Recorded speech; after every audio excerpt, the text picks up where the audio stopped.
ప్రకటన గ్రంథము 19వ అధ్యాయము పార్ట్ 2 టు 77 ఎపిసోడ్ వచ్చి 77 మేము చెప్తున్నాము. జాగ్రత్తగా విని సబ్స్క్రైబ్ చేసి లైక్ చేసి షేర్ చేయండి. ప్రతి మనిషి కూడా దీవించబడతారు, ఆశీర్వదించబడతారు. ఎందుకంటే దేవుడు చెప్పిన మాటని మేము చెప్తున్నాము. అందుకని ప్రతి ఒళ్ళు కూడా షేర్ చేసి లైక్ చేసి సబ్స్క్రిప్షన్ చేసి దీవించబడండి, ఆశీర్వదించబడండి. Part 2 77 episode. జన్మించుట 9 నెలల పట్టును ఒక బిడ్డగా తల్లి గర్భంలో ఉండి 9 నెలల్లో మోసిన తర్వాత ఆ బిడ్డకి జన్మనిస్తుంది. 9 నెలలు పడుతుంది. ఒక మనిషికి పాప సువార్త విని ఆలోచించి నిజమా అని మనసులో నిశ్చయించుకొని ప్రభువే నా రక్షకుడు, బైబిలే నిజమైన బైబిలు, ఈ మతమే సత్యమని గ్రహించుకున్నటకు ఇది అంతయో 9 నెలల సమయము పట్టును. బిడ్డ 9 నెలలే ఉంటుంది. తర్వాత యేసు ప్రభు నిజమైన దేవుడు, యెహోవా తండ్రి నిజమైన దేవుడు, సత్య కలిగిన దేవుడు, సత్యవంతుడు.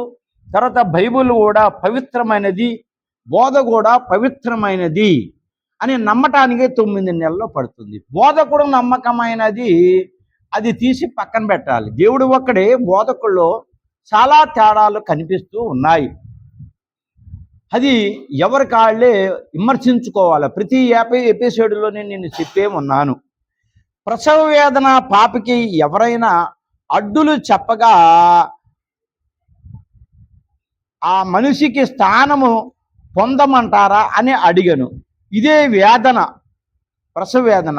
పాపికి ఎవరైనా అడ్డులు చెప్పగా ఆ స్థానము పొందమంటారా అని అడిగాను. ఈ పాపికి స్థానం అంటే ఏమిటి? బాప్తిసము. ఇదే వేదన. తర్వాత మారు మనసు పొందాడు. ఇదే క్రొత్త జన్మ. ఎవరైతే మీరు మారు మనసు పొందారో, బాప్తిసం తీసుకుంటారో, ఇది కొత్త జన్మ. ఈ కొత్త జన్మని కొంతమంది అశ్రద్ధ చేస్తున్నారు. తర్వాత మత మార్పిడి అంటున్నారు. వాళ్ళు ఎవరో అనుకుంటే మనకు అనవసరం. మన కాడ జరిగే సంఘటనలు, మన కాడ జరిగే నిజాలు కళ్ళార చూసి చూలారిని మన రోగాల్ని మనం తగ్గించుకుంటున్నాము. అందుకనే మనం ఏం చేయాలంటే బాప్తిసం తీసుకుంటాం చాలా ఇంపార్టెంట్. బాప్తిసం తీసుకుంటానని వాయిదా వేస్తే ఇది సాతాను క్రియలేని గ్రహించాలి. సాతాను వాయిదాలు వేయిస్తున్నాడని, సాతాను వల్ల మనము పతనమవుతున్నామని గ్రహించాలి. దీన్నే పునర్జన్మ అని అందరూ. తల్లి గర్భంలో పుట్టిన తర్వాత పాపి, ఆ తర్వాత ఇతను పాపం నుండి విడుదల పొందాలంటే బాప్తిసం పొందాలి. బాప్తిసం పొందాలంటే మళ్ళీ ఒక జన్మ దేవుని దగ్గర నుంచి దత్తత మనం తీసుకుంటున్నాడు గనక మనమందరూ కూడా దేవుని బిడ్డలుగా దత్తత తీసుకుంటున్నాడని గ్రహించి బాప్తిసం తీసుకోవాలని ఆలోచన వచ్చిన తర్వాత ఒక్క నిమిషం కూడా ఆగితే మన కుటుంబాలు కూడా విచ్ఛిన్నమైపోతుంది. సాతానుగాడు మన అక్కడదాకా తీసుకెళ్లకుండా రకరకాలుగా శోధనలో, కష్టాల్లో, నష్టాల్లో పెడతాడు. ఆత్మ జీవన సంబంధమైన విషయంలో రక్షణ పొందుట, ఆత్మ జీవన. ఈ ఆత్మకి మంచి రక్షణ కావాలి, ఈ ఆత్మకి మంచి సూచనలు కావాలి. గనుక ఈ విషయంలో రక్షణ పొందుట, రక్షణ తీసుకోవాలి. ఒక నిమిషము మాత్రమే ఇది జన్మము. అయితే ఇక వయసు ఉన్నది. పరలోకములో కొరకు పెళ్లి కుమార్తెగా తయారగుట అనేది 18 సంవత్సరముల యుక్త వయసుతో సమానము. ఈ రక్షణ తీసుకుంటాం అనేది స్త్రీకి 18 సంవత్సరములు, పురుషుడికి 21 సంవత్సరము గవర్నమెంట్ నియమించిన నియమం. అప్పుడే ఓటేసే అధికారం, వివాహం జరిగే అధికారం. ఈ లోపల వివాహం జరిగిందని కలెక్టర్ కానీ అధికారులు కానీ తెలియపరిస్తే ఆ వివాహం ఆగిపోతుంది. కాబట్టి దేవుడు దాన్ని అంగీకరించారు.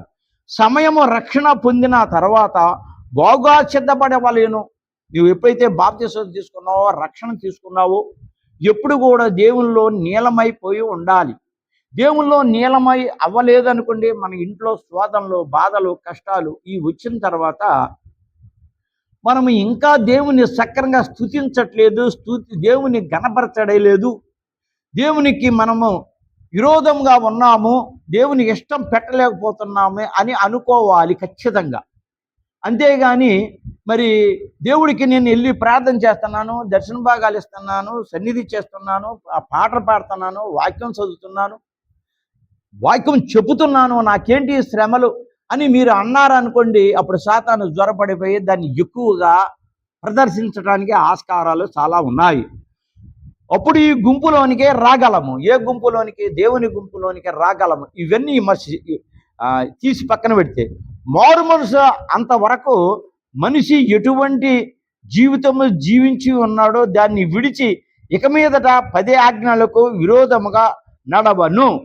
బాప్తిసం తీసుకున్న తర్వాత దేవుని బైబిల్ని నేను నమ్ముతానని, బోధకుల్ని నమ్ముతానని ప్రమాణం చేసుకోవక్కర్లేదు. బైబిల్ నమ్ముతానని, దేవుని నమ్ముతానని, దేవుడు ఒక్కడే కనుక, అతను యెహోవా తండ్రి, యేసు ప్రభు, పరిశుద్ధాత్మ ముగ్గురు ఒక్కరే ముగ్గురు గనక అతను నేను నమ్ముతాను, బైబిల్ నమ్ముతాను. బైబిల్ సత్యవాక్యం కాబట్టి అది ఉన్నది ఉన్నట్టు చెప్పితే ఆ బోధకుడిని కూడా నమ్ముతాను అని నువ్వు తీర్మానం చేసుకోవాలి. తీర్మానం చేసుకొని తీర్మానం నమ్మ ప్రకారంగా నడవాలి. మన ఇష్ట ప్రకారంగా ప్రవర్తిస్తే అది ఒడిదుడుకులే మనకు జరుగుతుంది. వ్యతిరేకంగా నడవనని నిశ్చయించుకున్న ఎడల ఇదే మారు మనసు తీసుకున్న తర్వాత దీని ప్రకారంగా నడుస్తానని నువ్వు నిర్ధారణ చేసుకోవాలి. ఈ నిర్ధారణ చేసుకున్న తర్వాత అదే నిజమైన మారు మనసు. ఈ మారు మనసు పొందిన తర్వాత అందరూ శ్రమలు వస్తాయి, బాధలు వస్తాయి అని అంటున్నారు. అది నిజమే. బాప్తిసం తీసుకొని సేవకుడిగా అవ్వాలని నేను అనుకున్న తర్వాత మరి చాలా ఇబ్బంది పడ్డాను. ఎందుకంటే మన ప్రార్థన జీవితం తక్కువైతే సాతాను అటాక్ చేస్తాడు. ఒకటి, పాప విసర్జన చేసి మన పాపాన్ని మళ్ళా గుర్తు చేసుకోకూడదు. మన జబ్బుల్ని, మన సమస్యల్ని గుర్తు చేసుకోకూడదు. ఎందుకు చేసుకోకూడదు అంటే ఇవన్నీ కూడా దేవుడు సిలువ మీద కారిన రక్తంలో అవన్నీ తీసేసారు కనుక. మరి ఎందుకు వస్తున్నాయంటే మన బైబిల్ సిద్ధాంతాన్ని కానీ, దేవుడి సిద్ధాంతాన్ని కానీ మనం చేయడం లేదు. ప్రార్థన సక్రంగా రావడం లేదు, చేయడం లేదు, అనుకున్న సమయానికి రావడం లేదు. ఇందుకనే సాతాను జ్వరపడతాడు. 2, మంచిగా నడుచుట మారు మనసై ఉన్నది. మంచిగా నడవాలి. నువ్వు ఎదుట మనిషికి సాయం చేస్తే చెయ్యి, కానీ అపాయం చేయవద్దు. అపాయం చేసిన వాళ్ళు మనకి అపాయం చెయ్యాలి అని మన ఆలోచన ఉన్నది. పాత నిబంధన కాలం. ఒక దెబ్బ కొడితే రెండో దెబ్బ కొట్టమనేది పాత నిబంధన. కొత్త నిబంధన యేసు ప్రభు వచ్చినప్పుడు ఒక దెబ్బ కొడితే రెండో చెంపను చూపించమన్నారే కానీ కొట్టమని చెప్పలేదు. అందుకు మనము సహాయం చేయటానికి నిలబడాలే కానీ అన్యాయం చేయటానికి, అక్రమాలు చేయటానికి, వాళ్ళని ఇబ్బంది పెట్టి మనం ఆనందించడానికి ఇట్టి పరిస్థితుల్లో కూడా సహకరించకూడదు. అదే సత్యమనే అనలేదు కానీ క్రీస్తు మార్గము అని అన్నారు. సత్యాన్ని క్రీస్తు మార్గం అన్నారు. క్రీస్తు మార్గాన్ని మరి గాంధీ మహాత్ముడు కూడా ఉప్పు సత్యాగ్రహం చేసి క్రీస్తు మార్గాన్ని నడిచాడు కాబట్టి భారతదేశం మన చేతిలోకి వచ్చింది. ఉత్తమమైన మార్గమని ఒప్పుకొనెను. మారు మనసు పొంది ప్రభు సత్యమనే ఆయనే జీవమని అంగీకరించుట. మారు మనసు పొందినప్పుడు రక్షణ తీసుకున్న తర్వాత యేసు తప్ప మనకెవరు లేదు. పాతాళ లోకానికి వెళ్ళినా, పరలోకానికి వెళ్ళినా, భూలోకం మీదైనా కూడా ఎక్కడైనా యేసు ప్రభు. బైబిల్ సిద్ధాంత ప్రకారంగా 3 లోకాలు ఉన్నాయి: పాతాళ లోకం, భూలోకము, పరలోకము. ప్రకటన గ్రంథం ఇప్పుడు చెప్పేదే ప్రకటన గ్రంథం. ఈ ప్రకటన గ్రంథం ప్రకారంగా చూస్తే 7 ఆకాశాలు ఉన్నాయి. అది ఎపిసోడ్ వెనకాల క్లియర్గా ఏ ఆకాశాలు ఉన్నాయో అని చెప్పాను. కొంతమంది దీన్ని విమర్శిస్తారు. నేను చెప్పింది మీరు ఇంటే శుభ్రంగా అర్థమవుద్ది, కానీ విమర్శించడం అనేది జరగకూడదు. మేలు అప్పటి నుండి ప్రతిదినము బైబిల్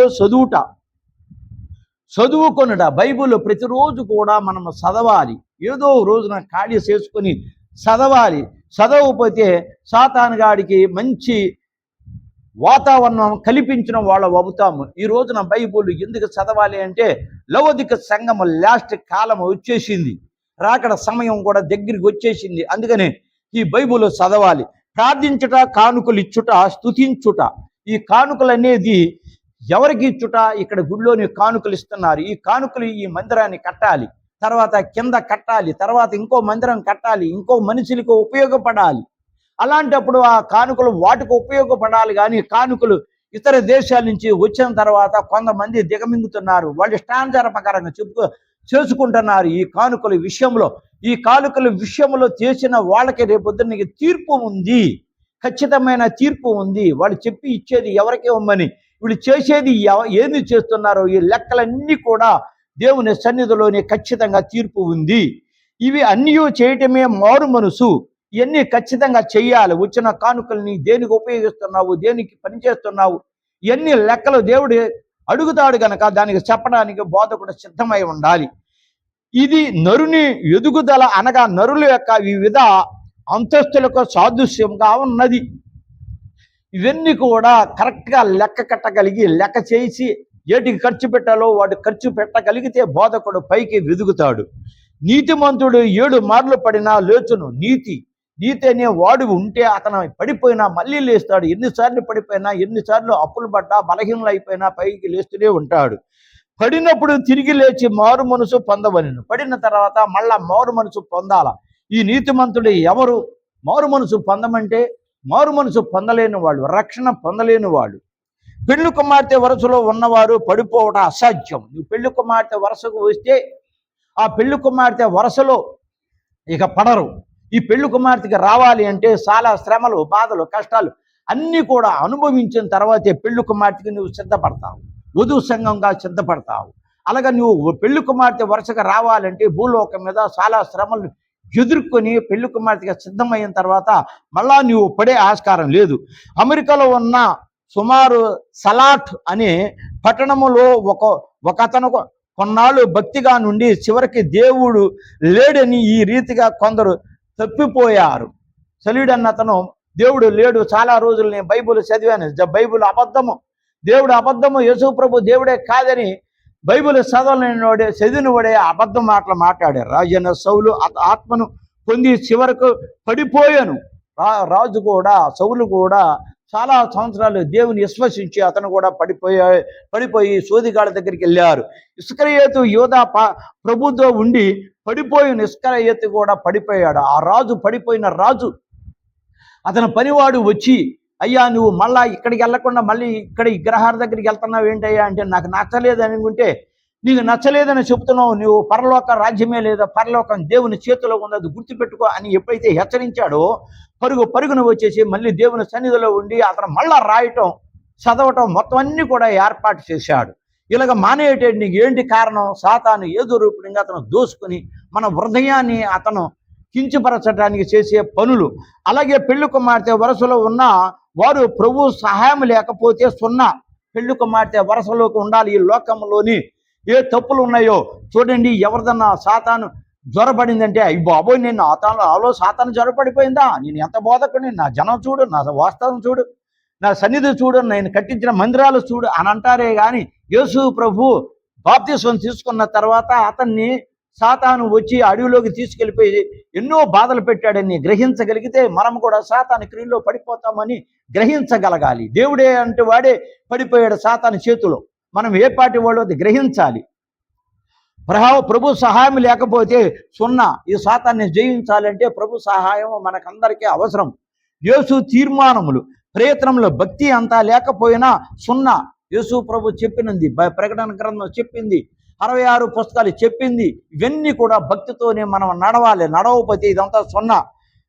బట్లర్ దొరగారు భక్తితో పుస్తకములు ఎన్నో వ్రాసి తుదకు నిరాశ చెంది దేవుడు లేడని చెప్పాను. ఇందాక ఒక దొరగారు కనిపించాడు. ఇక్కడ మళ్ళీ బట్లర్ దొరగారిని మళ్ళీ ఉదాహరణ చేస్తున్నాము.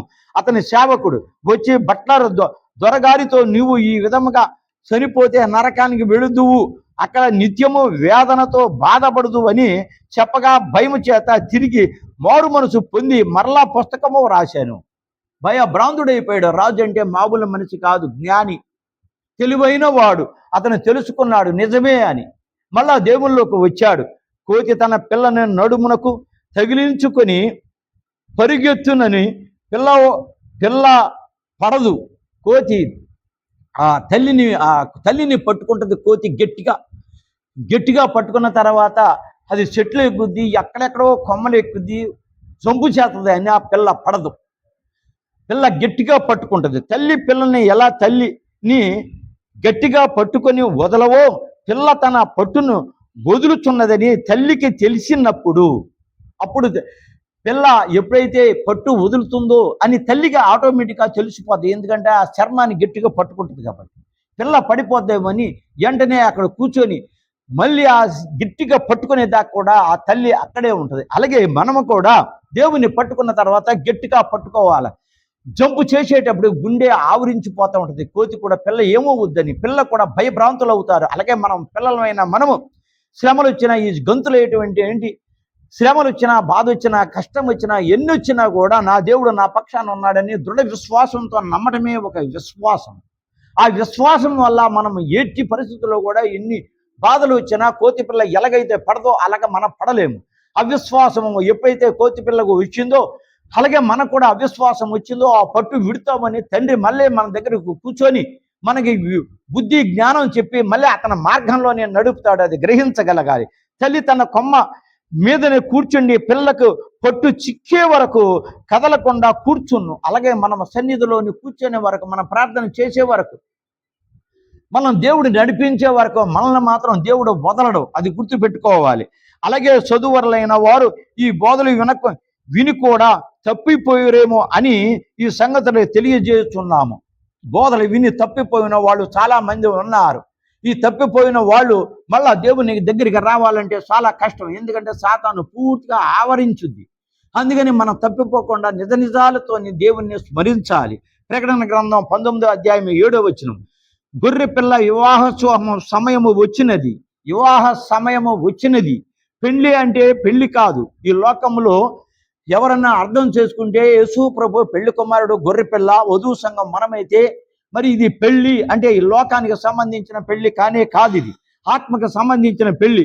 పెళ్లి కుమారుడు అనగా పెళ్లి కుమారుడు కాదు. ఇది ఆత్మకు సంబంధించిన పెళ్లి కుమారుడే కానీ మనం పెళ్లి కుమారుడు కానే కాదు. పెళ్లి కుమార్తె అనగా పెళ్లి కుమార్తె కాదు. వివాహం అనగా వివాహము కాదు. ఇవన్నీ కూడా ఈ భూలోకానికి సంబంధించిందే కానీ పరలోకానికి సంబంధించినవి కావు. గొర్రె పిల్ల అనగా గొర్రె పిల్ల కాదు. పై ఉదాహరించినవి భూలోకంలో జరిగేవి కావు. భూలోకము జరిగేవి ఇవన్నీ కూడా ఈ పెళ్లి, ఈ ఉదాహరణలు, ఈ మరి తాళాలు, మేళాలు అన్నీ కూడా భూలోకానికి సంబంధించిందే కానీ పరలోకానికి సంబంధించినవి కావు. అపోస్తులైన పౌలు ఎఫెసీ 5వ రాసినప్పుడు ఈ లోకంలో ఉన్న సంఘమును గూర్చియు క్రీస్తుని గూర్చియు అక్కడ చెప్పుచున్నాడు. ఎఫెసీలు రాసినప్పుడు అతను అపోస్తులైన పౌలు గారు రాసిన తర్వాత ఈ భూలోకం కోసం, ఈ వివాహాల కోసం రాసి దాన్ని దేవుని కోసం కట్టాడు. కట్టిన తర్వాత భూలోకంలో ఉన్న భార్య భర్తల అనురాగము బట్టి ఈ రీతిగా వ్రాసిరి. ఈ భూలోకం మీద ఉన్న భార్య భర్తల అనురాగం కోసం పెళ్లి కుమారుడు అలా ఉండాలా, పెళ్లి కుమార్తె ఎలా ఉండాలి, పెళ్లి కుమారుడు గొర్రె పిల్ల యేసు ప్రభు, పెళ్లి కుమార్తె అంటే వధువు సంఘము అని చెప్పి ఇలా ఉదాహరించి రాశాడు. కానీ ఈ విషయంలో దుష్టత్వముగా తెలియచెప్పిరి. ఇవన్నీ కూడా దుష్టత్వము, తప్పు, ఇది రాయకూడదు అలాగా అని హెచ్చరించడం అని జరిగింది. ప్రకటన గ్రంథంలోని, బైబిల్లోని ఎక్కడెక్కడ పెద్ద పెద్ద ప్రవక్తలు, పెద్ద పెద్ద వాళ్ళు ఎక్కడ రాశారో అవన్నీ కూడా కొన్ని తప్పులని దేవుడు స్వయంగా చెప్పిన ఈ ప్రకటన గ్రంథంలోని, ఈ గ్రంథంలోని 19వ అధ్యాయంలోని కొన్ని తప్పుల్ని వివరించి చెప్పారు. ఎవరు చెప్పారు? యేసు ప్రభు గారు చెప్పారు. ఈ రీతిగా వ్రాసిరి. ఈ విషయము దృష్టాంతముగా తెలియజెప్పిరి. ఇది మంచిది కాదు. ఈ లోకంలోని వాళ్ళని వర్ణించి రాశారు కాబట్టి పెళ్లి కుమార్తె పెళ్లి కుమారుడుగా అని చెప్పేసి అక్కడ వివరించి ఇది తప్పు అని చెప్పేసి వివరించారు. పరలోకంలో పెళ్లి అనగా దేవునిలో నీలమగుట. ఈ పెళ్లి ఎలా ఉండాలి, పెళ్లి అంటే ఏమిటి, యేసు ప్రభు సంఘానికి పెళ్లి అంటే ఏమిటి, ఇది వివరంగా వివరించారు. పెళ్లి అనగా దేవునిలోని నీలమగుట. మన హృదయము, మన తలంపు, మన సమస్తము కూడా అతనిలోని నీలమవుట. అతని తప్ప మనకెవరు లేరు, అతనే దేవుడు అని నీలమవుట. భూలోకంలో మారు మనసు పొందిన ఎడల పరలోకమునకు వెళ్ళగలము అని నమ్మాలి. భూలోకములో మారు మనసు అంటే రక్షణ. ఈ రక్షణ తీసుకున్న వెంటనే పరలోకములోని ఆలోచనలు, మన హృదయము ఆలోచనలు అన్నీ కూడా దేవుని వైపు తిప్పినప్పుడే నిజమైన పెళ్లి.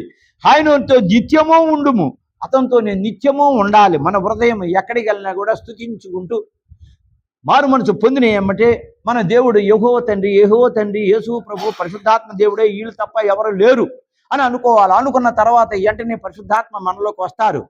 పరిశుద్ధాత్మ మనలోకి వచ్చారు అని అంటే మనలో శ్రమ లేనట్టు, బాధ లేనట్టు, కష్టాలు లేనట్టు, దిగులు లేనట్టు. ఇంకా శ్రమలు మనకు వస్తున్నాయంటే, నేను చెప్పినవి అన్నీ కూడా ఉన్నాయంటే పరిశుద్ధాత్మ మనలో లేనట్టే. అందుకని పరిశుద్ధాత్మ కోసం మనం పాటుపడాలి, ప్రార్థించాలి. ప్రభు తన తండ్రికే ప్రార్థన చేయుచు, తండ్రి నువ్వు నేను ఏకమై ఉన్నామని అనెను. తండ్రి నువ్వు నేను కూడా ఏకమై ఉన్నాను అని చెప్పాలి. యేసు ప్రభు చెప్పినట్టు మనం కూడా చెప్పాలి. అలాగే ప్రభువును మనమును ఏకమే ఉండవలేను. ప్రభువును కూడా మనం ఏకమే ఉండాలి. ఏంటంటే తండ్రి కుమార పరిశుద్ధాత్మ ముగ్గురు ఒకరే కాబట్టి ఒకరు ముగ్గురు గనక అతను కూడా మనము ప్రభా నువ్వు కూడా నాలో ఉండమని చెప్పేసి అడగాలి. ప్రభు మన కొరకు ఏమి సంపాదించినా అవి అన్నీ మనకే ఇచ్చును. పరలోకానికి నువ్వు వెళ్ళి వెంటనే ఇక్కడ నువ్వు ఏదైతే ఇందాక దర్శన భాగాలు అన్నారు, సందాలు అన్నారు, మందిరాలు అన్నారు, ఇవన్నీ కట్టించి నువ్వు దేనిలోనే పాలు పంచుకుని ఉన్నావు. అబ్రాహాము కొన్ని దేశాలను కొల్లగొట్టి మెల్కీసెదెకుకి ఇచ్చాడు. సొంత సొమ్ములో కూడా సొంత ఆస్తుల్లో కూడా భాగాన్ని ఇచ్చాడు మెల్కీసెదెకుకి. మెల్కీసెదెకు దేవుడు అతని కోసం ఎక్కువ రాయలేదు. ఎందువల్లంటే ఆది కాండంలోని హెబ్రీ పత్రికల్లో రాసి ఆఫ్ చేశారు. అతను చేసిన అద్భుతాలు ఇంకెక్కడా కనిపించడం, 2 చోట్లే కనిపిస్తున్నాయి. అందుకని అతని దేవుని కుమారుడని క్లియర్గా మనకు అర్థమవుతుంది. అబ్రాహాం అంటే గొప్ప, మరి అతని తండ్రిగా పేరు పొందినవాడు. అతనికి దర్శన భాగం ఇచ్చాడు గనక మెల్కీసెదెకు అప్పుడు ఇచ్చిన తర్వాత అబ్రాహాం ఈ ప్రపంచంలో ధనవంతుడయ్యాడు. అంతేగాని కొన్ని సంఘాలు దర్శన భాగాలు ఏంటి, ఇదేంటి అదేంటి అంటే ఎవరికి వాళ్ళు అద్భుతంగా దీవించబడటానికి, రేపొద్దున పరలోక రాజ్యాన్ని ఉండటానికి. అంతేగాని రెండోది ఏమీ కాదు. కానీ అన్నీ మనకు అందలేదు. పరలోకంలో ఉన్నవి అక్కడికి వెళ్ళిన తర్వాత ఇస్తారు. ఇవన్నీ కూడా ఇప్పుడు అందడం లేదు. పరలోకమునకు వెళ్ళిన పిమ్మట ఆయనలో ఉన్న అన్ని గుణములు, ఆయన కాంతి, మహిమ అన్నీ మనకు వచ్చివేయను. అతని కాంతి, అతని మంచి గుణాలు, అతని ఆస్తి, అంతస్తు మొత్తం కూడా మనకు వచ్చేస్తుంది. కానీ ఏ వరుసలో ఉన్న వాళ్ళకి అంతస్తు, ఫస్ట్ అంతస్తు అంటే పెళ్లి కుమార్తె వరుసలో ఉన్న వాళ్ళకే ఆ అంతస్తు. కానీ అంతస్తులు చాలా ఎక్కువగా ఉన్నాయి. ఆ అంతస్తులో మనం ఈ లోకంలో ఉన్నప్పుడే సరి చేసుకోవాలి. పరలోకంలో దేవుని మంచి గుణములు అన్నీ వచ్చును. అతనికి ఏ గుణాలు ఉన్నాయో ఆ గుణాలన్నీ కూడా మనకి మంచిగా వస్తాయి. ఈ లోకంలో వాడనివి ఆ లోకంలో వాడగలము. ఈ లోకంలో వాడలేని ఎన్నో ఉన్నాయి. ఆ లోకంలోకి వెళ్ళిన తర్వాత ఇక్కడ వాడలేని, ఇక్కడ అద్భుతాలు మనకు కనిపించలేవు. పరలోకంలో చూసిన తర్వాత అద్భుతాలు ఎన్నో కనబడతాయి. దీనిని శాశ్వత కాలం మహిమే అందురు. అది శాశ్వత కాలం. 70 సంవత్సరాలు బ్రతికి చచ్చిపోవటం, 100 సంవత్సరాలు బ్రతికి చచ్చిపోవటం కాదు. అక్కడ శాశ్వత కాలమైన జీవితం ఉంటుంది. గనుక ఇదే వివాహము గనుక అనంతకాలము. అలాగే ఇవన్నీ లక్షణాలు ఉన్నదే వివాహం. ఇప్పుడు దాకా చెప్పిన పైన అన్నీ కూడా మనిషికి సంభవించటే వివాహము. జీవించుతుందుము ఈ జీవితంలో పెళ్లి సంతోషము, పెళ్లి వస్త్రములు, ఈ పెళ్లి వస్త్రములు సంతోషము. ఈ పెళ్లి వస్త్రములు అంటే పెళ్లి కాంతి, పెళ్లి ఐక్యమత్యత త్వరగక ఉండును. ఐక్యమత్యత, శాంతి, సమాధానము, ఇదే వివాహము. అనంత జీవము. ఈ వివాహం అనేది అనంత జీవము, నిత్య జీవము. ఎల్లప్పుడూ అనుభవించునే ఉందుము. ఒక క్షణం కాదు, 10 సంవత్సరాలు కాదు, 100 సంవత్సరాలు కాదు, తరతరాలు కూడా మనం అనుభవిస్తూనే ఉంటాము. భూలోకంలో రక్షణ పొంది ఉన్న మనము పెళ్లి కుమార్తె వరుసకు సిద్ధపడగలము. భూలోకంలో రక్షణ మనం ఎప్పుడైతే తీసుకున్నామో ఆ రక్షణకి పరలోకంలో అన్ని స్థానాలకి మనం ఏర్పాటు అయి ఉన్నాము. అయితే రక్షణ తీసుకుంటే చాలదు, కొన్ని సిద్ధాంతాలు ఉన్నాయి. ఆ సిద్ధాంతాలు ఎపిసోడ్ ఇందాక కూడా చెప్పాను, వెనకాల కూడా చాలా ఎపిసోడ్లో ఉన్నాయి. అది సీరియల్గా చూడాలి. భూలోకము సిద్ధపడితే పరలోకములో సిద్ధపడగలము. ముందు భూలోకములో సిద్ధపడాలి. పెళ్లి కుమార్తె వరుసకు వధువు సంఘంగా సిద్ధపడాలి. అది సిద్ధపడాలంటే చాలా ఉన్నాయి. అవన్నీ కూడా వెనకాల ఎపిసోడ్లో నేను ఖచ్చితంగా ఇచ్చాను, చూడండి. ఈ లోకంలో పాపం అనే ముసిడికాయ ఉన్నది. పాపం అనేది ముసిడికాయ అంటే చేదు జీవితం ఉన్నది. ఈ చేదుని మనం నిర్మూలన చేయాలి. చేదంటే కష్టము, బాధలు, శ్రమలు ఈ లోకంలో ఎన్నో వస్తాయి. అవన్నీ కూడా జయించిన వాడే పరలోకంలోనే పెళ్లి కుమార్తెగా ఉంటాము. అంతేగాని ఈ శ్రమలు పడేటప్పుడు దేవుని విమర్శించడం కానీ, దేవుడు నాకు ఏ న్యాయం చేశాడని, ఏ న్యాయం చేయలేదు. పంచభూతాలు నీకు ఇచ్చాడు. ఈ పంచభూతాలను ఒకటి కానీ తీసేస్తే నీవు బ్రతకలవా? బ్రతకలేవు. నీవు కానీ, నీ బిడ్డలు కానీ, నేను కానీ, నా బిడ్డలు కానీ బ్రతకగలమా? ఈ లోకము బ్రతకగలుగుద్దా? అయినా సరే ఆ పంచభూతాలు అందరికి ఇచ్చారు కాబట్టి మనకు కనిపించడం లేదు. అయితే నీవు దేవుని స్తుతించాలి. ఏది మార్పు రావాలని ఎడతెగని ప్రార్థన కావాలి. ఈ జీవితం మనకున్న తర్వాత ఏదైనా కూడా సాధించగలము. గాన సిద్ధపడుట కష్టము. ఈ సిద్ధపడట ఈ లోకములో ముష్టికాయ అంత శ్రమలు, బాధలు, కష్టపడాలి. అది కొంతమందే కష్టపడి పరలోకానికి వెళ్ళి వధువు సంఘంగా పెళ్లి కుమార్తెగా సిద్ధపడుతున్నారు. అందరూ సిద్ధపడలేకపోతున్నారు. పరలోకములో ముసిడికాయలు లేవు గనుక సిద్ధపడుట సులువు. ఇక్కడ సిద్ధమయ్యి అక్కడికి వెళితే అక్కడ ముసిడికాయ అంటే శ్రమలు లేదు, బాధలు లేదు, కష్టాలు లేవు. మన మీద విమర్శించే వాళ్ళు ఉండరు, మన మీద సాడీ చెప్పేవాళ్ళు ఉండరు. ఈ భూలోకం మీద క్షణక్షణం సాడీలే. మీరు అర్థం చేసుకుంటున్నారో లేదో, మనిషి మీద చెప్పడం సాడీ కాదు, అది ఈ లోకంలోని దేవుడు చూసుకుంటాడు. కానీ మన మీద సాడి చెప్పేది ఒక భయంకరమైన శత్రువుడు ఉన్నాడు, సింహం లాంటి వాడు ఉన్నాడు. ఎవడంటే సాతాను.